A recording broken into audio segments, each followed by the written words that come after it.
আজকে একটা নতুন ভিডিও নিয়ে চলে এসেছি। একদিন শীতকালে একটু স্পেশাল জিনিস যেমন কড়াইশুটির কচুরি, তারপরে পালং পনির, এইরকম টাইপের কিছু কিছু জিনিস যেগুলো বাড়িতে বানানো মানে ইজি এবং পসিবল, খুব তাড়াতাড়ি হয়ে যায়। তো সেরকম শীতকালীন একটা রান্না বান্না আমাদের বাড়িতে আজকে শুরু হচ্ছে এবং রান্নাটা করছে হচ্ছে সঞ্জয় দা। তো চলো যাই, হ্যাঁ বেশি কথা না বলে দেখি কি রান্না করছো। তোমার দিনটা তো পালং খেতে চায় না? হ্যাঁ, পালং শাক খেতে চায়। হ্যাঁ, আমার বড় মেয়ে ছোট মেয়ে দুই মেয়েই পালং শাক খুব একটা খেতে চায়।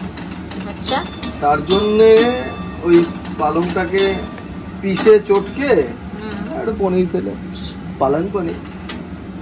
এই যে আরেকজন পনির হওয়ার আগে খাওয়া শুরু করে দিয়েছে। মানে কতটা হাগুড়ে। হ্যাঁ, পনির দেখে আর লোভ সামলাতে পারে না, উনি খেয়ে নিল একটা পনির, তাও ভাজা না, কাঁচা কাঁচা পনির খাচ্ছে। আমি কিন্তু প্রমাণ দিয়ে দিই হ্যাঁ যে কে কি রান্না করে। এই যে আজকে পালং পনিরটা রান্না করছে সঞ্জু দ্বারা, কারণ পালং পনির ভালো রান্না করে। আমি পারি না, মানে কি আমি শিখিনি, ইচ্ছা করে। সব শিখবো কেন? সব শিখে গেলে তো আমাকেই করতে হবে। সব শিখে গেলে আমার বড় কথা, এদিকে পনিরের কোনো আইটেমই আমি ভালো খাই। জল খাবো, পালং পনির, শাহী পনির, মটর পনির, হ্যাঁ বাটার মশলা, বাটার পনির, আমি কোনো পনিরই ভালো খাই না। কিন্তু তা সত্ত্বেও আমি পনিরটা রান্না করি, যেহেতু আমি ভালো খাই না তার জন্যই রান্না করি যে ওইটা আমাকে খেতে হবে না, ওই খাবে। সবসময় যেটা নিজে খাওয়া সেটাই রান্না করবে নাকি? লোককে তো খাওয়াতে হবে। এটা আমি খাই না, তোমাদের দিয়ে এক্সপেরিমেন্ট করি। পালং পনির তো সবাই জানো কিরকম কিভাবে তৈরি হয়, সেটা নিয়ে আমি দেখাচ্ছি না। আর যদি দেখতে চাও যে সঞ্জয়দের স্পেশাল কি করে, তাহলে আলাদা একটা দিনে আমরা একটা পালং পনির রেসিপি ভিডিও করে দেবো। তো সেটা তোমরা কমেন্ট বক্সে অবশ্যই বলো। তবে আগে রান্নাটা হোক, ডিস্টার্ব করবো তোমাকে নাকি চলে যাবো? বলতে যা খুশি। আজকে আমাদের রাত্রিবেলার মেনু হচ্ছে পালং পনির আর রুটি। এর মধ্যে এখন কি কি আছে? কি এর মধ্যে কি কি আছে? এর মধ্যে আদা, রসুন, পেঁয়াজ, টমেটো, দারচিনি, লবঙ্গ, এলাচ, এই সমস্ত আছে। এটা কি মশলা? হ্যাঁ, ওটা পালং। আচ্ছা, ব্যাপারটা বাঙালিরা পালং বলে, আমরা পালং। দেখো আমার পুটকুলি বড্ড দুঃখ করছে। ও কিন্তু খাওয়ার জন্য, পনির খাওয়ার জন্য একদম বসে আছে, তাই না পুটকুলি? অ্যাকচুয়ালি পনিরটা খাওয়ার আরো কারণ আছে। একটা হচ্ছে আমার ওই দাদাটা আসবে, কাঁথা দাদা, আর তার থেকে বড় কথা আমার মা এসছে। তো মা এসছে যখন, মায়ের জন্য একটু স্পেশাল কিছু হোক। তুমি কি আটা রাখবে? তো হ্যাঁ, আটা রাখবো আজকের মতো নিয়ে, তারপর বাকিটা ঢুকিয়ে রেখে দেবো। রাত্রিবেলা এখন আইসক্রিম বাড়ছে। It's her choice. You know what? Actually, আমার মাকে দেওয়ার জন্য, কারণ মা কালকে চলে যাবে। Sometimes you should have some ice cream to fix some mood. বের করছে এখন, কারণ আমি একটু খেয়ে। গ্রিন কালারই তো। পালংয়ের কালার কি হয়? এই আইসক্রিমটা অ্যাকচুয়ালি ভ্যানিলা ফ্লেভার, তো নাইস, খেতে টেস্টি।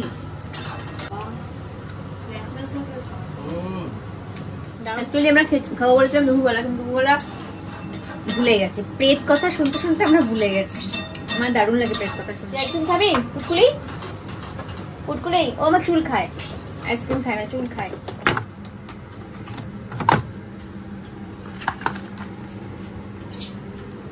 এই পালংয়ের কালারটা সবুজ তো। আর এখানে একটা টিপস আছে, অনেকেই জানে না বা অনেকেই জানে। এবার সেই রেসিপি আসল জিনিস, মানে পনিরের আসল জিনিস আছে পনির।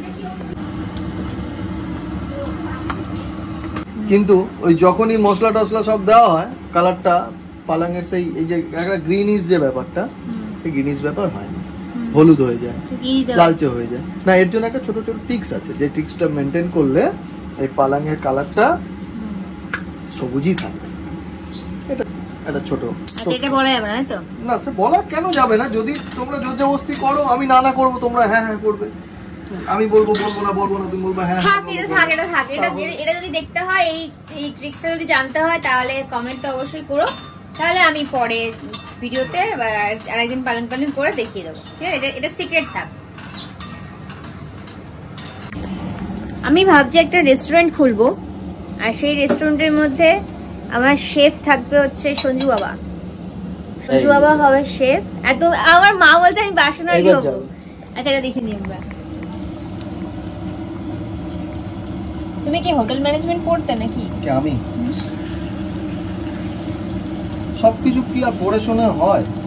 পড়ে শুনে আবার হ্যাঁ, মানে সবকিছু পড়ে হয় না, দু রকম হয়, একটা প্র্যাকটিক্যাল, একটা থিওরিক্যাল। আমার থিওরিক্যালটা বেশি। ওখানে একটা রেস্টুরেন্ট খুলবো, সেখানে আমার মেন শেফ থাকবে হচ্ছে সঞ্জু বাবা। দেখতেই পাচ্ছ কি সুন্দর সুন্দর রেসিপি রান্না করছে, আমিও কিন্তু পারি কিছুটা। তো আমার, হ্যাঁ মা, আমি ভাববো আজ আমার মা বলে দিচ্ছে আমি ক্যাশিয়ার থাকবো, আমি টেবিল মুছবো, বাসন মাজবো, এদের কাস্টমারদের ওয়েলকাম করব। কেন, তুমি তো একটা বেটার কিছু করতে পারো। না, আমি এটাই ভালোই পারি। তুমি অনেকগুলো কাজ নিয়ে নিচ্ছ, এতগুলো কাজ দেওয়া যাবে না। ধিঙ্কা তুই কি করবি? বসে থাকবে,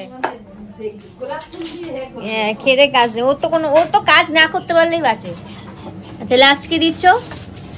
কসুরি মেথি, এটা কিন্তু বেশি দিলে তেতো হয়ে যায়। কসুরি মেথি দেওয়া হলো। আর কিছু বাকি? হ্যাঁ, আরো কি বাকি? খাওয়া। আমি একটু দাঁড়িয়ে দিই। আমার এই যে হাতে যে নাড়ালাম, এই যে খুন্তি নাড়ালাম, দেখবে এই খুন্তি নাড়াতেই আসল টেস্ট আসবে। পালং পানি রেডি হয়ে গেছে। এই যে কেমন খেতে হচ্ছে আমি একবার দেখি দিয়ে। সুদীপা রান্না করে দারুন। আবার এটা কাকিমা বলে না ইউটিউবে, এটা চ্যানেলে রান্না করে আর বলে দারুন। আমি বলছি খুব দারুন হচ্ছে, দারুন হয়েছে, দারুন হয়েছে। আমাদের 4 জনের,